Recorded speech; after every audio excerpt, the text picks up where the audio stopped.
Hello friends, this is SP Singh and welcome to smart everyday. As you all know कि हम लोग जो NCERT है, ऑफिशियल एनसीईआरटी, न्यू एनसीईआरटी, उसको cover कर रहे हैं।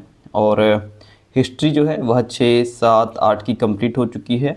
और ये जो जियोग्राफी है ये क्लास 8 की जियोग्राफी चल रही है। ठीक है, इसका ये सेकंड चैप्टर है, भूमि, मृदा, जल, प्राकृतिक वनस्पति और वन्य जीवन संसाधन। ठीक है, चैप्टर बड़ा है क्योंकि कई सारे टॉपिक्स इन्होंने एक ही चैप्टर में कवर किए हैं। तो तंजानिया कहाँ है? अफ्रीका में है। ओके, इतना ध्यान रखिएगा। पहला जो शब्द लिखा है तंजानिया, अफ्रीका के एक छोटे गांव में मांबा पानी लाने के लिए प्रातः शीघ्र उड़ती है। तो तंजानिया कहाँ है? अफ्रीका में। ठीक है, बाकी ये सब छोड़ दो, कोई मतलब नहीं है इसका। आगे बढ़ते हैं। यहाँ से आपके काम की चीज़ें हैं। एक इमेज आप देख पा रहे हैं, ये ऑस्ट्रिया में सॉल्जबर्ग का चित्र है। इस चित्र में आप भूमि के कितने उपयोग पहचान सकते हैं, यानी कि जो भूमि है उस पर आप देख रहे हैं कि बस्ती भी है, लोग बसे हुए हैं, लोग खेती भी कर रहे हैं, इधर नदी भी बह रही है, इधर इधर जंगल भी हमको नज़र आ रहे हैं। तो भूमि का कई तरीके से उपयोग किया जाता है। ठीक है, भूमि जो है सभी महत्वपूर्ण प्राकृतिक संसाधनों में भूमि भी शामिल है। जितने भी महत्वपूर्ण प्राकृतिक संसाधन हैं उसमें भूमि भी इंक्लूड है। भूपृष्ठ के कुल क्षेत्रफल का लगभग 30% भाग भूमि है। भूपृष्ठ का जो कुल क्षेत्रफल है उसमें से 30% भाग कितना है? भूमि है। यही नहीं, इस थोड़े से प्रतिशत के भी सभी भाग आवास योग्य नहीं है। इसमें भी सारा भाग जो है वह ऐसा नहीं है कि जिस पर हम रह सकें। मुख्यतः भूमि और जलवायु के भिन्न भिन्न लक्षणों के कारण विश्व के विभिन्न भागों में जनसंख्या का वितरण असमान पाया जाता है। कहीं पे ज़्यादा जनसंख्या रह रही है, कहीं पे कम जनसंख्या रह रही है। उसके पीछे रीज़न ये है जलवायु का, कि कहाँ पे मनुष्य के अनुकूल वातावरण है, मनुष्य के अनुकूल जलवायु है, उस हिसाब से ऊबड़ खाबड़ स्थल आकृति, पर्वतों की तीव्र ढाल, जलाक्रांत संभावित निम्न क्षेत्र, मरुस्थल क्षेत्र एवं सघन वन क्षेत्र सामान्यतः विरल और निर्जन है, जहाँ पे न तो कोई रहता है न खेती की जा सकती है, बस वो यूं ही बंजर पड़े हैं। ठीक है, उर्वर मैदानों और नदी घाटियों में कृषि के लिए उपयुक्त भूमि उपलब्ध है। उर्वर मैदान जो जिनमें उर्वरता है, जिनमें पोषण है, जो खेती के लायक ज़मीन है। ठीक है, और तो इसलिए ये स्थान विश्व के सघन बसे क्षेत्र, यहाँ पे ज़्यादा आबादी रहती है, ज़्यादा मनुष्य रहते हैं, क्योंकि यह जो भूमि है वह मनुष्य के लिए अनुकूल है, वातावरण अनुकूल है और खेती करने के लिए ज़मीन भी है। भूमि का उपयोग हम लोग समझेंगे। देखिए, भूमि का उपयोग विभिन्न कार्यों के लिए किया जाता है, जैसे कृषि कार्य हो गया, वानिकी यानी कि आप बाग बगीचा लगा सकते हैं, खनन हो गया, सड़क हो गया, उद्योगों की स्थापना हो गई। ये सब हम जमीन पर करते हैं, भूमि पर करते हैं। साधारणतः इसे भूमि उपयोग कहते हैं। क्या कहा जाता है? इसे भूमि उपयोग कहते हैं। ठीक है, भूमि का उपयोग भौतिक कारकों के द्वारा निर्धारित किया जाता है। जैसे स्थलाकृति कैसी है, अगर समतल स्थलाकृति है तो उस पर हमारी खेती भी हो जाएगी, मनुष्य रह भी सकता है। मृदा वहाँ की कैसी है, जलवायु कैसी है, खनिज और जल की उपलब्धता है या नहीं है। जल की उपलब्धता प्रचुर मात्रा में है, तभी वहाँ पे खेती भी संभव है, मनुष्य का रहना भी संभव है। मानवीय कारक जैसे जनसंख्या और प्रौद्योगिकी भी भूमि उपयोग प्रतिरूप के महत्वपूर्ण निर्धारक हैं। स्वामित्व के आधार पर अगर हम बात करें कि स्वामित्व के आधार का मतलब ये होता है किस जमीन पर किसका स्वामित्व है, कौन उसका मालिक है। स्वामित्व के आधार पर भूमि को निजी भूमि और सामुदायिक भूमि में बांटा जा सकता है। निजी भूमि का मतलब कि ये जमीन हमारी है, इस पर हमारा स्वामित्व है। निजी भूमि व्यक्तियों के स्वामित्व में होती है, व्यक्तियों के अधिकार में होती है, जबकि सामुदायिक भूमि जो होती है वो समुदाय के स्वामित्व में होती है, यानी कि कोई एक समुदाय बना है, उस समुदाय के लोगों की वो जमीन है। ठीक है, सामान्य रूप से इसका उपयोग समुदाय से संबंधित व्यक्तियों के लिए किया जाता है, जैसे चारा हो गए, फल हो गए, नट हो गए, औषधीय बूटियों को एकत्र करना। तो ये कुछ खास समुदायों के लिए जो जमीन होती है उसकी बात हो रही है। इस सामुदायिक भूमि को साझा संपत्ति संसाधन भी कहते हैं। आपसे प्रश्न पूछ लेगा साझा संपत्ति संसाधन किसे कहते हैं, तो वो जो सामुदायिक भूमि होती है इसे साझा संपत्ति संसाधन कहा जाता है। जनसंख्या और उनकी मांग हमेशा बढ़ती रहती है। भाई जाहिर सी बात है, जनसंख्या कितनी तेजी से बढ़ रही है।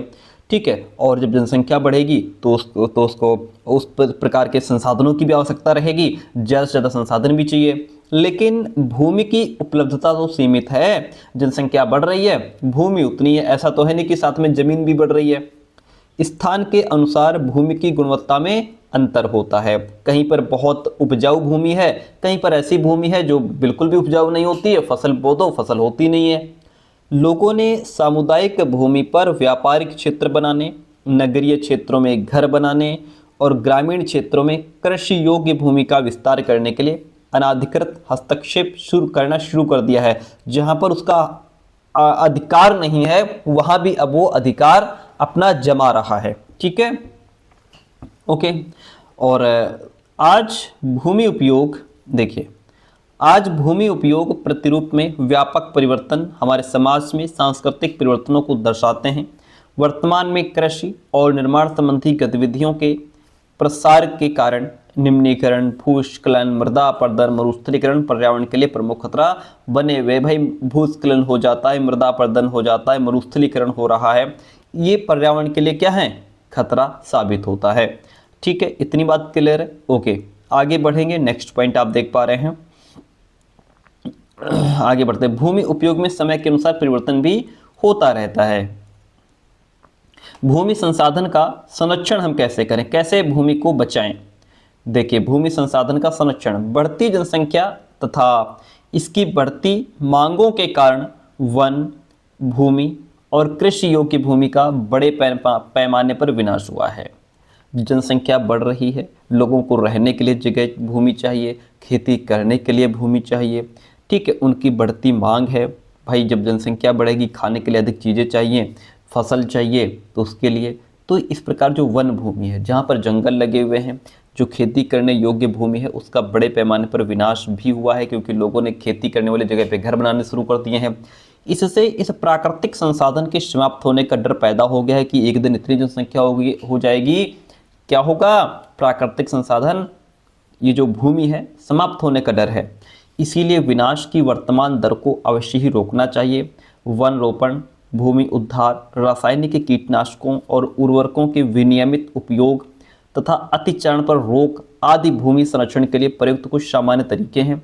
हम वृक्ष लगा सकते हैं, जो रासायनिक कीटनाशक दवाइयाँ ना करें वो नहीं डाली जानी चाहिए, जो अतिचारण होता है, जानवरों को चराया जाता है, वो सब नहीं होना चाहिए, इससे ज़मीन थोड़ी बहुत बची रहेगी हमारी। मृदा की बात करें तो पृथ्वी के पृष्ठ पर दानेदार कणों के आवरण की पतली परत मृदा कहलाती है। जो जमीन है, इसके ऊपर की जो पपड़ी होती है, वहाँ पे दानेदार कण होते हैं, महीन महीन, उसको क्या कहते हैं, उसी को मृदा कहा जाता है। यह भूमि से निकटता से जुड़ी हुई है। स्थल रूप मृदा के प्रकार को निर्धारित करते हैं। जो उसका स्थल रूप होता है, ऊपर की जो भूपरपट्टी होती है, वहाँ पे मृदा कैसी है, इसको वो निर्धारित करते हैं। मृदा का निर्माण चट्टानों से प्राप्त खनिजों और जो जैव पदार्थ होते हैं, जैव पदार्थों तथा भूमि पर पाए जाने वाले खनिजों से होता है। यह अपक्षय की प्रक्रिया के माध्यम से बनती है। खनिजों और जैव पदार्थों का सही मिश्रण मृदा को उपजाऊ बनाता है। यदि खनिज और जैविक पदार्थ का सही मिश्रण है तो वो उस मृदा को और ज़्यादा उपजाऊ बना देते हैं। ठीक है, ये यहाँ पे कुछ खास है नहीं। और ये देखिए, यहाँ पे मृदा परिच्छेदिका का एक चित्र बना हुआ है। अपक्षय क्या होता है, एक शब्द यहाँ पे आया था कि ये अपक्षय की प्रक्रिया, अपक्षय का मतलब तापमान परिवर्तन, तुषार क्रिया, पौधों, प्राणियों और मनुष्य के क्रियाकलाप के द्वारा अनावृत शैलों का जो टूटना है उस और क्षय होना, उसको अपक्षय की प्रक्रिया कहा जाता है। ये जो आप जहाँ पे ये जो भूपरपट्टी देख रहे हैं, जहाँ पे फसल खड़ी हुई है, ये ह्यूमस और वनस्पति के साथ ऊपरी मृदा होती है। इसके बाद जो सेकंड लेयर है, ये यहाँ पे बालू, गाद, क्ले के साथ उपमृदा होती है।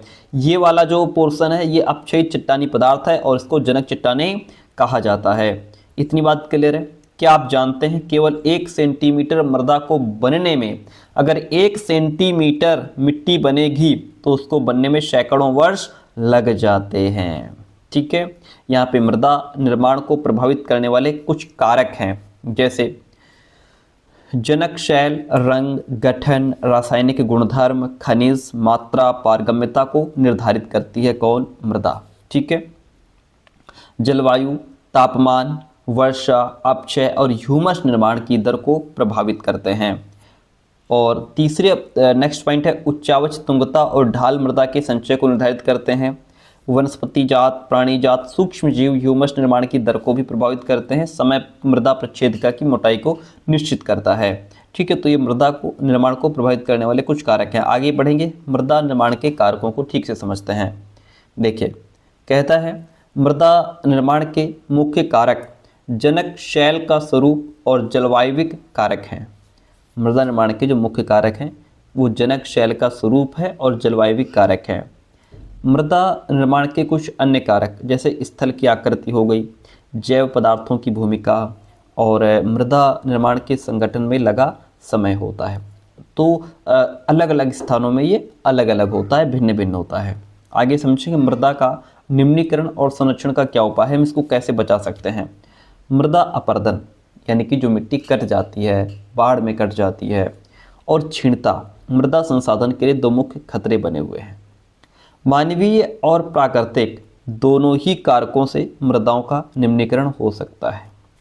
मृदा के निम्नीकरण में सहायक कारक वनोन्मूलन, पेड़ जैसे कि वनों का कटना, अतिचारण, पशुओं को भूमि पर चराना, रासायनिक उर्वरकों और कीटनाशकों का अत्यधिक उपयोग करना, वर्षा, दोहन, भूस्खलन, बाढ़, ये सभी जो है कि मृदा, इससे क्या होती है, हमारी मिट्टी जो है वो कट जाती है और भूमि का नुकसान हो रहा है। मृदा संरक्षण की कुछ विधियां हैं। एक तो मल्च बनाना, इससे हम मृदा को संरक्षण कर सकते हैं, मिट्टी को बचा सकते हैं। पौधों के बीच अनावरित भूमि जैव पदार्थ जैसे प्रवाल से ढक दी जाती है। इससे मृदा की जो आर्द्रता है, जो नमी है, वो उसमें रुकी रहती है। ठीक है, मल्च बनाना, यहाँ पे हो सकता है मल्च का चित्र नहीं दिया हुआ है, ये वेदिका फॉर्म का चित्र दिया है और इधर समोच्चरेखीय जुताई का चित्र यहाँ पे दिया हुआ है। वेदिका फॉर्म की अगर बात करें तो चौड़े समतल सोपान अथवा वेदिका तीव्र ढालों पर बनाए जाते हैं, जहाँ पे तीव्र ढाल होती है, जैसे यहाँ पे पहाड़ों से नीचे की तरफ ढाल है, इधर से इधर की तरफ ढाल है। ठीक है, ताकि सपाट सतह फसल उगाने के लिए उपलब्ध हों। ऐसे बनाई जा रही है ताकि ये जो बराबर समतल स्थान है यहाँ पे फसल पैदा हो सके। इनसे पृष्ठीय प्रवाह और मृदा अपरदन कम हो जाता है, मिट्टी कम कटती है। समोच्चरेखीय जुताई की अगर बात करें, एक पहाड़ी ढाल पर समोच्च रेखाओं के समानांतर जुताई ढाल से नीचे बहते जल के लिए एक प्राकृतिक अवरोध का निर्माण करती है। समोच्चरेखीय जुताई रक्षक मेखलाएं आप यहाँ पे देख पा रहे हैं। तटीय प्रदेशों और शुष्क प्रदेशों में पवन गति रोकने के लिए, हवा की गति रोकने के लिए, वायु की गति रोकने के लिए वृक्ष कतारों में लगाए जाते हैं, यानी कि जो पेड़ हैं वो लाइन से लगाए जाते हैं। देखो पेड़ कैसे लाइन से लगे हुए हैं, ताकि मृदा आवरण को बचाया जा सके। जो मिट्टी उड़ करके इधर से उधर जाती है उसको रोका जा सके, इसलिए वृक्ष जो है वो लाइन से लगा दिए जाते हैं। समोच्चरेखीय रोधिकाएँ भी होती हैं। समोच्च रेखाओं पर रोधिकाएँ बनाने के लिए पत्थरों, घास, मृदा का उपयोग किया जाता है। रोधिकाओं के सामने जल एकत्र करने के लिए खाइयाँ भी बनाई जाती हैं। पॉइंट्स को ध्यान रखिएगा। चट्टान बांध क्या होते हैं समझिए। चट्टान बांध ये जल के प्रवाह को कम करने के लिए बनाए जाते हैं। चट्टान बांध किसके लिए? जल का जो बहाव है, जो प्रवाह है, उसको कम करने के लिए ये बनाए जाते हैं। यह नालियों की रक्षा करते हैं और मृदा क्षति को भी रोकते हैं। बीज की फसल उगाना, देखिए वर्षा दोहन से मृदा को सुरक्षित रखने के लिए अलग अलग समय पर भिन्न भिन्न फसलें एकांतर कतारों में लगाई जाती हैं। इसको बीज की फसल कहते हैं। क्या आप जानते हैं वर्ष 1975 में मानव उपयोग के लिए जल की खपत 3850 घन किलोमीटर प्रति वर्ष थी, जो वर्ष 2000 में बढ़कर 6000 घन किलोमीटर प्रति वर्ष से भी अधिक हो गई है। ओके, इतनी बात होती है क्लियर। आगे बढ़ेंगे हम। जल की बात करें तो देखिए जल क्या है? एक महत्वपूर्ण नवीकरणीय प्राकृतिक संसाधन। नवीकरणीय का मतलब होता है जो जल्दी से पूरा हो जाए, जिसकी अगर खपत हो रही है तो वो जल्दी से पुनः पूरित हो जाए, इसको नवीकरणीय संसाधन कहते हैं। हमने पिछली क्लास में पढ़ा था। भूपृष्ठ का 3/4 यानी कि जो ज़मीन पर 3/4 भाग जो है वो ज़मीन का ढका हुआ है जल से, इसलिए इसे जलग्रह कहना ज़्यादा अच्छे। इसीलिए हम पृथ्वी को जलग्रह कहते हैं, नीला ग्रह भी कहते हैं। लगभग 3.5 अरब वर्ष पहले जीवन आदि महासागरों में ही प्रारंभ हुआ था। यद्यपि आज भी महासागर पृथ्वी की सतह के 2/3 भाग को ढके हुए हैं। जो महासागर हैं वो पृथ्वी की कितनी सतह को 2/3 भाग को ढके हुए हैं और अनेक प्रकार के पौधों तथा जंतुओं की मदद करते हैं। महासागरों का जल लवणीय है, खारा है और मानवीय उपभोग के लिए उचित नहीं है, उपयोग में नहीं लाया जाता। अलवण जल केवल 2.7% ही है, यानी कि जिसमें नमक की मात्रा नहीं है। इसका लगभग 70% भाग बर्फ की चादरों और हिमालयों के रूप में अंटार्कटिका, ग्रीनलैंड और पर्वतीय प्रदेशों में पाया जाता है। ये जो बचा हुआ है इसका 70%। अपनी स्थिति के कारण ये मनुष्य की पहुंच के बाहर है। केवल 1% अलवण जल उपलब्ध है और वह मानव उपभोग के लिए उपयुक्त है। केवल 1% पानी हम यूज़ कर पा रहे हैं। यह भूमिगत जल नदियों और झीलों में पृष्ठीय जल के रूप में तथा वायुमंडल में जलवाष्प के रूप में पाया जाता है। इतनी बात क्लियर है? ओके। क्या आप जानते हैं एक टपकता नल एक वर्ष में 1200 लीटर जल खराब कर देता है। कितना? 1200 लीटर, अगर उसमें बूंद टपक रही है तो। ठीक है, चलिए यहाँ पे देखिए, इसलिए जो अलवणीय जल है ये पृथ्वी का सबसे अधिक मूल्यवान पदार्थ है जिसमें लवण नहीं है, जो पीने योग्य है। पृथ्वी पर जल ना बढ़ाया जा सकता है ना घटाया जा सकता है। इसकी कुल मात्रा स्थिर रहती है। इसकी प्रचुरता में विविधता प्रतीत होती है क्योंकि यह वाष्पीकरण, वर्षण और वाह की प्रक्रियाओं के द्वारा महासागरों, वायु, भूमि और पुनः महासागरों में चक्रण के द्वारा निरंतर गतिशील है। जो पृथ्वी पर पानी आया वह क्या है कि भाप बन करके उड़ गया, फिर ऊपर से बारिश के रूप में ज़मीन पर आया, फिर नीचे से भाप बन के उड़ गया। इस तरीके से क्या होता है, ये जल चक्र चलता रहता है। मनुष्य जल की बड़ी मात्रा का उपयोग न केवल पीने और धुलाई में ही करता है वरन उत्पादन प्रक्रिया में भी करता है। जल कृषि, उद्योगों, बांधों के जलाशयों के माध्यम से विद्युत उत्पादन करने में भी प्रयोग किया जाता है। यहाँ तक कि बिजली भी पानी से बन रही है। जल स्रोतों के सूखने अथवा जल प्रदूषण के कारण अलवणीय जल की आपूर्ति की कमी के मुख्य कारक बढ़ती जनसंख्या, भोजन और नकदी फसलों की बढ़ती मांग, बढ़ता नगरीकरण और बेहतर होता जीवन स्तर है जिससे पानी घटता जा रहा है। जल उपलब्धता की समस्याएं।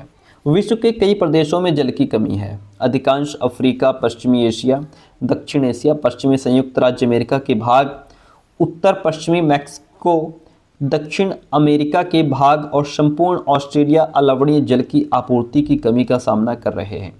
ये देश ऐसे जलवायु प्रदेशों में स्थित हैं जहां अक्सर सूखा पड़ता है। उनमें जल अभाव की अधिक समस्या बनी रहती है। इस प्रकार जल का अभाव मौसमी अथवा वार्षिक वर्षण में विविधता के परिणामस्वरूप हो सकता है। अथवा जब भाई ऊपर से पानी बरसेगा नहीं, जब सूखा पड़ेगी तो पृथ्वी पर पानी आएगा नहीं, तो फिर उसकी उपलब्धता नहीं हो पाएगी। अथवा अति उपयोग, यानी कि अगर आप अधिक उपयोग कर रहे हैं तो भी जल व्यर्थ हो रहा है और जल स्रोतों के संदूषण के कारण भी जल का अभाव हो सकता है। ठीक है, इतनी बात क्लियर है। यमुना नदी वाहित मल, औद्योगिक बहिस्राव एवं कचरे के कारण प्रदूषित हो रही है। हमें इन सब चीज़ों से क्या करना है, जल को बचाना है। जल संसाधन जो हैं उनका संरक्षण करना चाहिए। आज के विश्व में शुद्ध अथवा पर्याप्त जल स्रोतों तक पहुंचना एक बड़ी समस्या बन गई है। जहां हमें शुद्ध और पर्याप्त जल स्रोत मिले, इस क्षीण होते संसाधन के संरक्षण के लिए कदम उठाने चाहिए। हालांकि जल एक नवीकरणीय संसाधन है, जल्दी ही पूरा हो जाता है खर्च होने के बाद, फिर भी इसका क्या करना है, अति उपयोग और प्रदूषण इसे उपयोग के लिए अनुपयुक्त बना देते हैं। अशोधित या आंशिक रूप से शोधित वाहित मल, कृषि रसायनों का विसर्जन और जल निकायों में औद्योगिक बहिस्राव जल के प्रमुख संदूषक हैं। इनमें शामिल नाइट्रेट धातुएं और पीड़कनाशी जल को प्रदूषित कर देते हैं। इनमें से अधिकांश रसायन अजैव निम्नीकरण होने के कारण जल द्वारा मानव शरीर में पहुंच जाते हैं। इन प्रदूषकों को जल निकायों में छोड़ने से पूर्व बहिस्रावों को उपयुक्त विधि से शोधित करके जल प्रदूषण नियंत्रित किया जा सकता है। वन और अन्य वनस्पति आवरण धरातलीय प्रवाह को मंद कर देते हैं, धीमा कर देते हैं और भूमिगत जल को पुनः भर देते हैं। जल संग्रहण पृष्ठीय प्रवाह को बचाने की दूसरी विधि है। जल संग्रहण, ठीक है, इसका हम संग्रह करके बचा सकते हैं। जल रिसाव को कम करने के लिए खेतों को सिंचित करने वाली नहरों को ठीक से पक्का कर देना चाहिए। रिसाव और वाष्पीकरण से होने वाली जल की क्षति को रोकने के लिए क्षेत्र की स्प्रिंकलरों से सिंचाई करना अधिक प्रभावी विधि है। वाष्पीकरण की अधिक दर वाले शुष्क प्रदेशों में सिंचाई की ड्रिप अथवा टपकन विधि बहुत उपयोगी होती है। सिंचाई की इन विधियों को अपनाकर बहुमूल्य जल संसाधन को संरक्षित किया जा सकता है। आगे बढ़ेंगे, नेक्स्ट पॉइंट देखिएगा, और यहाँ पे बहुत ज़्यादा इंपॉर्टेंट नहीं है लेकिन आपको पढ़ना जरूरी है। कहता है कि क्या आप जानते हैं, अपने घर की छत पर वर्षा जल एकत्र करके इस जल का संग्रहण करना एवं विभिन्न उत्पादक उपयोगों में लाना वर्षा जल संग्रहण कहलाता है। औसतन 2 घंटे की वर्षा का एक दौर 8000 लीटर जल बचाने के लिए काफ़ी है, अगर 2 घंटे बारिश हो जाए तो। ओके, आगे समझते हैं। प्राकृतिक वनस्पति और वन्य जीव की बात करते हैं। देखिए, स्कूल के बच्चे हस्तशिल्प प्रदर्शनी में घूम रहे थे। प्रदर्शनी की वस्तुएं देश के भिन्न भिन्न भागों से एकत्र की गई थी। मोना ने एक थैला हाथ में उठाया और उत्साह से कहा, यह एक सुंदर हैंडबैग है। अध्यापिका ने कहा, हाँ, ये जूट से बना है। क्या आप उन टोकरियों, दीप छात्रों और कुर्सियों को देखते हैं? ये बेंत और बांस की बनी है। भारत के पूर्वी और उत्तर पूर्वी आर्द्र प्रदेशों में बांस प्रचुर मात्रा में पैदा किया जाता है। कहाँ? भारत के पूर्वी और उत्तर पूर्वी जो आर्द्र प्रदेश हैं, जहाँ पे जो नमी वाले क्षेत्र हैं, वहाँ पे बांस अच्छी मात्रा में मिलता है। जैसी जो है वह रेशमी स्कार्फ देकर के बड़ी उत्साहित थी। ये खूबसूरत स्कार्फ था। अध्यापिका ने स्पष्ट किया कि रेशम कीटों से प्राप्त किया जाता है और जो शहतूत के पेड़ों पर पाले जाते हैं। कहाँ पाले जाते हैं? शहतूत के पेड़ों पर, जैसा कि आप यहाँ देख पा रहे हैं। बच्चे समझ गए कि पौधे हमें अनेक विभिन्न उत्पादन प्रदान करते हैं जिनका उपयोग हम अपने दैनिक जीवन में करते हैं। प्राकृतिक वनस्पति और वन्य जीवन केवल स्थलमंडल, जलमंडल, वायुमंडल के बीच जुड़े एक संकरित क्षेत्र में ही पाए जाते हैं, जिसे हम जैव मंडल कहते हैं। जैव मंडल में भी सभी जीवित जातियां जीवित रहने के लिए एक दूसरे से परस्पर संबंधित और एक दूसरे पर निर्भर भी रहती हैं। ओके, इस जीवन आधारित तंत्र को पारितंत्र कहते हैं। वनस्पति और वन्य जीवन बहुमूल्य संसाधन हैं। पौधे हमें इमारती लकड़ी देते हैं, प्राणियों को आश्रय देते हैं, रहने की जगह देते हैं, ऑक्सीजन उत्पन्न करते हैं जिसमें हम सांस लेते हैं, फसलों को उगाने के लिए आवश्यक मृदा की सुरक्षा करते हैं, रक्षक मेखला के रूप में काम करते हैं, भूमिगत जल के संग्रह में सहायता करते हैं। जो भूमिगत जल है उसको संग्रह किया जाए। हमें फल, लैटेक्स, तारपीन का तेल, गोंद, औषधीय पौधे और कागज़ प्रदान करते हैं, जो आपके अध्ययन के लिए अत्यधिक आवश्यक है। जो जिस कागज़ के माध्यम से हम किताब पढ़ रहे हैं। पौधों के असंख्य उपयोग हैं, उनमें आप कुछ और भी जोड़ सकते हैं, बहुत सारे उपयोग हैं। वन्य जीवन के अंतर्गत जंतु, पक्षी, कीट एवं जलीय जीव रूप आते हैं। उनसे हमें दूध, मांस, खाल, ऊन प्राप्त होते हैं। कीट जैसे मधुमक्खी हमें क्या है? शहद देती है ना, और फूलों के परागण में मदद करती है। पारितंत्र में अपघटक के रूप में एक महत्वपूर्ण भूमिका निभाती है मधुमक्खी। चिड़ियाँ अपने भोजन के लिए कीटों पर निर्भर हैं और अपघटकों के रूप में काम करती हैं।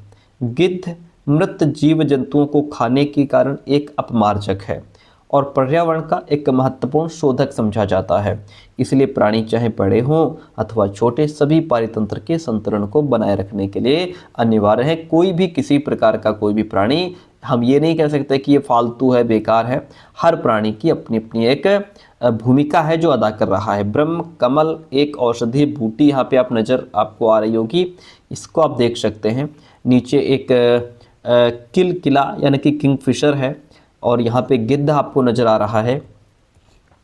क्या आप जानते हैं भारतीय उपमहाद्वीप में जिन पशुओं का उपचार डिक्लोफिनेक एस्प्रिन अथवा इब्रूप्रोफेन जैसे पीड़ानाशी से किया जाता है।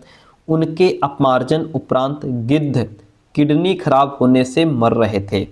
ठीक है, पशुओं पर इन औषधियों के उपयोग करने पर प्रतिबंध लगाने के प्रयास किए जा रहे हैं तथा आरक्षित स्थान पर गिद्ध के प्रजनन के प्रयास किए जा रहे हैं कि गिद्ध बचे रहें। घास स्थल एवं वन यहाँ पे आपको नजर आ रहे हैं। प्राकृतिक वनस्पति का वितरण देखिएगा। चलिए, बहुत इंपॉर्टेंट, बढ़िया चैप्टर। प्राकृतिक वनस्पति का वितरण। वनस्पति की वृद्धि मुख्य रूप से तापमान और आर्द्रता पर निर्भर करती है कि वनस्पति की वृद्धि, वहाँ का टेम्परेचर कैसा है, वहाँ की नमी कैसी है। विश्व की वनस्पति के मुख्य प्रकारों को 4 वर्गों में रखा जा सकता है। जैसे एक तो विश्व की वनस्पति में आपके एक तो वन हो गए, घास स्थल हो गए, गुल्म हो गए, टुंड्रा प्रदेश हो गए। ठीक है, टुंड्रा वन हो गए। इतनी बात क्लियर है। ठीक है, नीचे वन में आपको अजगर दिखाई दे रहा होगा, यहाँ पे ये आराम कर रहा है, देखिएगा। आगे पॉइंट देखते हैं। भारी वर्षा वाले क्षेत्रों में विशाल वृक्ष उग सकते हैं। जो भारी बारिश वाले क्षेत्र हैं वहाँ पे विशाल वृक्ष उग सकते हैं, क्योंकि वहाँ पे बारिश बढ़िया होती है। इस प्रकार वन प्रचुर जल आपूर्ति वाले क्षेत्रों में ही पाए जाते हैं। वन कहाँ, जहाँ पे अच्छी मात्रा में जल की आपूर्ति हो रही है, वहाँ वन पाए जाते हैं। जैसे जैसे आर्द्रता कम होती है, नमी कम होती है, वैसे वैसे वृक्षों का आकार, उनकी सघनता कम होती जाती है। सामान्य वर्षा वाले क्षेत्रों में छोटे आकार वाले वृक्ष और घास उगती है, जिससे विश्व के घास स्थलों का निर्माण होता है। कम वर्षा वाले जो शुष्क प्रदेश हैं उनमें कंटीली झाड़ियाँ एवं गुल्म उगते हैं। इस प्रकार के क्षेत्रों में पौधों की जड़ें गहरी होती हैं। वाष्पोत्सर्जन से होने वाली जो आर्द्रता की हानि है, जो नमी चली जाती है, उसको घटाने के लिए इन पेड़ों की पत्तियां कांटेदार और मोमी सतह वाली होती हैं। शीत ध्रुवीय प्रदेशों की टुंड्रा वनस्पति में मॉस और लाइकेन सम्मिलित है। क्या, शीत ध्रुवीय जो प्रदेश हैं उनकी टुंड्रा वनस्पति में मॉस और लाइकेन भी सम्मिलित होते हैं। पिछली 2 शताब्दियों में विश्व में जितने लोग थे, इस समय उनसे कहीं अधिक लोग हैं। बढ़ती जनसंख्या के पोषण के लिए, भरण पोषण के लिए, फसलों को उगाने के लिए वनों के विशाल क्षेत्रों से वृक्ष काट दिए गए हैं। ठीक है, विश्व भर में वनों का आवरण तेजी से समाप्त हो रहा है, वन काटे जा रहे हैं। इस बहुमूल्य संसाधन के संरक्षण की तुरंत आवश्यकता है। ओके, इतनी बात क्लियर है, वेरी गुड। आगे देखिए, प्राकृतिक वनस्पति और वन्य जीवन का संरक्षण। जो प्राकृतिक वनस्पति और जो वन जो जंगलों में जो जीवन, उसको कैसे बचाया जाए। वन हमारी संपदा है। पौधे जंतुओं को आश्रय प्रदान करते हैं और साथ ही पारितंत्र को भी अनुरक्षित रखते हैं। जलवायु में परिवर्तन और मानव हस्तक्षेप के कारण पौधों और जंतुओं के प्राकृतिक आवास नष्ट हो सकते हैं, क्योंकि उसमें मानव ने हस्तक्षेप करना शुरू कर दिया है। बहुत सी जातियां असुरक्षित अथवा संकट की स्थिति में आ गई हैं। कुछ लुप्त होने की कगार पर हैं। वनोन्मूलन, मृदा अपरदन, निर्माण कार्य, दावानल और भूस्खलन में से कुछ मानव और प्राकृतिक कारक हैं जो मिलकर इन महत्वपूर्ण प्राकृतिक संसाधनों के लुप्त होने की प्रक्रिया को क्या कर रहे हैं, बढ़ावा देते हैं। आज की मुख्य चिंताओं में से एक अनाधिकार शिकार करने की संख्या का बढ़ना है। जिस पर हमारा अधिकार नहीं है उसको अभी शिकार लोग कर रहे हैं, जिससे कुछ खास प्रजातियों की संख्या लुप्त होती जा रही है। यहाँ पे इमेज में आप देख सकते हैं सुनामी के पश्चात ग्रेट निकोबार की वर्षा प्रचुर वन में किस प्रकार से क्षति हुई है। तो यहाँ पे जो अनाधिकार शिकार हो रहा है उससे कुछ खास जो प्रजातियां हैं उनमें तेजी से कमी आ गई है। पशु खाल, चमड़ा, नाखून, दांत और पंखों के साथ साथ सींगों के एकत्रीकरण और गैर कानूनी व्यापार के लिए जंतुओं का अनाधिकार शिकार किया गया है। इनमें से कुछ जंतु चीता, शेर, हाथी, ब्लैक बग, मगरमच्छ, दरियाई घोड़ा, हिम, तेंदुआ, शुतुरमुर्ग और मोर भी है। इनका संरक्षण जागरूकता बढ़ा करके किया जा सकता है। लोगों को जागरूक करके इनको बचाया जा सकता है। राष्ट्रीय उद्यान, वन्य जीव अभयारण्य, जैवमंडल निचय हमारी प्राकृतिक वनस्पति और वन्य जीवन को सुरक्षित रखने के लिए बनाए जाते हैं। संकरी घाटियों, झीलों और आर्द्र भूमि का संरक्षण मूल्यवान संसाधन नष्ट होने से बचाने के लिए आवश्यक है, इनको बचाया जा सके। यहाँ पे ब्लैक बग को सुरक्षा की आवश्यकता है जो कि संकट की स्थिति में है। आगे बढ़ेंगे। अब देखिए, राष्ट्रीय उद्यान, एक शब्द आएगा राष्ट्रीय उद्यान, जिसका मतलब होता है वर्तमान और भविष्य की पीढ़ी के लिए एक या एक से अधिक पारितंत्रों की पारिस्थितिक एकता की रक्षा के लिए नामित किया गया प्राकृतिक क्षेत्र को राष्ट्रीय उद्यान कहते हैं। ठीक है, चलिए समझते हैं पॉइंट को। पॉइंट कहता है कि यदि प्रजातियों की सापेक्ष संख्या को भंग न किया जाए तो पर्यावरण में संतुलन बना रहता है। विश्व के अनेक भागों में मनुष्य ने अपने क्रियाकलापों से अनेक प्रजातियों के प्राकृतिक आवासों में उथल पुथल कर दी है। अनेक पक्षियों और जीव जंतुओं के अंधाधुंध शिकार के कारण या तो वे विलुप्त हो गए हैं या विलुप्त होने की कगार पर हैं। प्रादेशिक और सामुदायिक स्तर पर जागरूकता कार्यक्रमों जैसे सामाजिक वानिकी वन महोत्सव को प्रोत्साहन करना चाहिए। स्कूल के बच्चों को पक्षी देखने प्राकृतिक कैंपों में जाने के लिए प्रोत्साहित करना चाहिए ताकि ये अनेक जातियों के निवास का अवलोकन कर सकें कि किस प्रकार के जाति के जानवर किस कंडीशन में रहते हैं। बहुत से देश पक्षियों और पशुओं को मारने तथा उनके व्यापार करने के विरुद्ध हैं। भारत में शेर, चीता, हिरण, भारतीय सारंग और मोर को मारना अवैध है। एक अंतर्राष्ट्रीय परिपाटी CITES, the convention on international trade in endangered species of wild fauna and flora की स्थापना की गई है, जिसने प्राणियों और पक्षियों की अनेक जातियों की सूची तैयार की। आपसे प्रश्न पूछ सकता है कि वो कौन सी संस्था है जिसने प्राणियों और पक्षियों की अनेक जातियों की सूची तैयार की, तो आप ये याद रखेंगे CITES। ठीक है, इस सूची में दिए गए सभी पक्षियों और प्राणियों के व्यापार करने पर प्रतिबंध लगाया गया है। पौधों और प्राणियों का संरक्षण प्रत्येक नागरिक का नैतिक कर्तव्य है। ठीक है, चलिए इतनी बात क्लियर है, वेरी गुड। यहाँ पे चीतलों का एक झुंड आप ये बड़ी आसानी से देख सकते हैं। ओके, इतनी बात होती है क्लियर। आगे बढ़ते हैं। ओके, काजीरंगा राष्ट्रीय उद्यान में हाथियों का झुंड आप देख पा रहे हैं। जैवमंडल निश्चय क्या होता है? यह वैश्विक नेटवर्क द्वारा जुड़े रक्षित क्षेत्रों की एक श्रृंखला है जिसे संरक्षण और विकास के बीच संबंध को प्रदर्शित करने के इरादे से बनाया गया है। क्या आप जानते हैं, पॉइंट कहता है कि आप जानते हैं CITES जो अभी हम पढ़ रहे थे, the conventional on international trade in endangered species of wild fauna and flora, सरकारों के बीच एक अंतर्राष्ट्रीय समझौता है। इसका उद्देश्य ये सुनिश्चित करना है कि वन्य प्राणी एवं पौधों के नमूनों के अंतर्राष्ट्रीय व्यापार से उनके जीवन को कोई खतरा नहीं है। मोटे तौर पर पशुओं की 5000 जातियां, पौधों की 28000 जातियां रक्षित की गई हैं। भालू, डॉल्फिन, कैक्टस, प्रवाल, ऑर्किड और एलो कुछ इसके उदाहरण हैं जिनको इसमें शामिल किया गया है। तो ये थी आज की क्लास, जो कि बहुत बढ़िया क्लास, बहुत इंपॉर्टेंट। कई पॉइंट यहाँ से आपको एग्जाम में देखने को मिलेंगे। तो थैंक यू सो मच। इसके बाद आपके इसमें 3 चैप्टर और बचे हैं, वो भी हम फटाफट कंप्लीट कर लेंगे।